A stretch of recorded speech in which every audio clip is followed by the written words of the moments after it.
This is Lab 4, the physics of extreme sports with ropes. The purpose of this lab was to examine the motion of a spring mass system in which the mass swings in an arc while oscillating on the spring, which was found in the video that we were given here.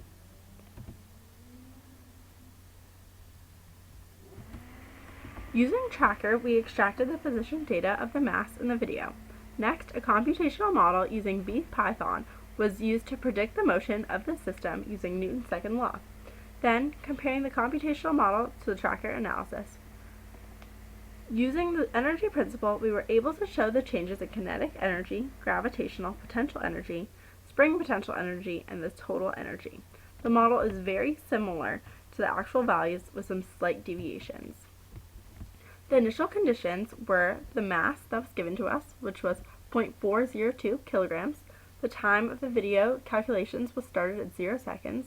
The initial position was found to be very close to 0. The initial velocity was 0 meters per second. The weight force was 9.8 meters per second squared. And the magnitude of the length of the vector was 0.7 meters. The initializations for K, which was a spring constant, was found using the equation for the period of oscillation. This equation is T equals 2 pi times the square root of m over K. Manipulating the equation to find K equals 4 pi squared times m over T squared. Plugging in the values that we found from the graph of Tracker, we found K to equal 6.874.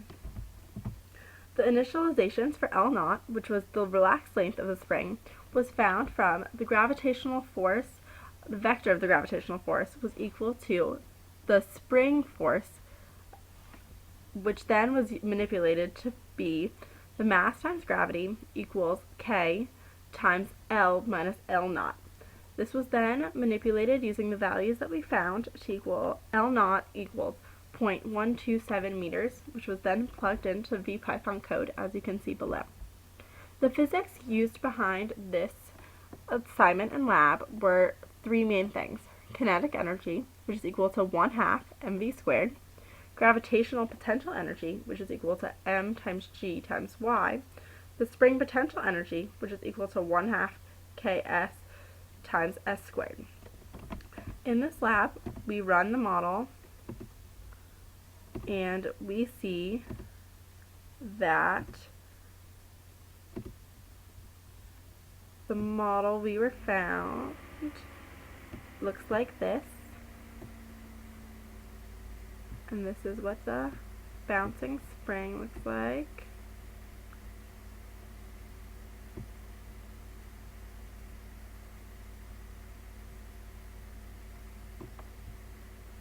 And this is what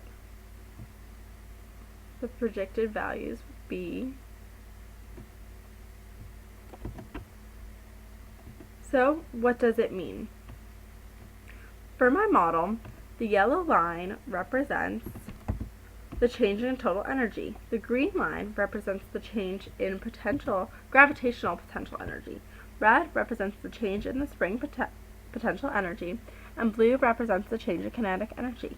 The yellow line is overlaying 0, which lets us know that the energy principle was satisfied, meaning it was 0. It also shows that there were no significant interactions with the surroundings.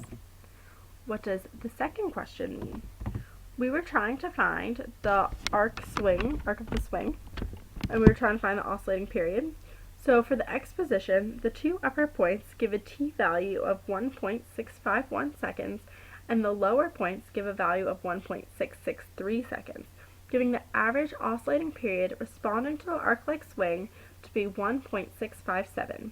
For the y position, the two upper points give a t value of 1.53 seconds, and the lower points give a value of 1.58 seconds, giving the average oscillating period corresponding to the arc-like swing to be 1.555 seconds.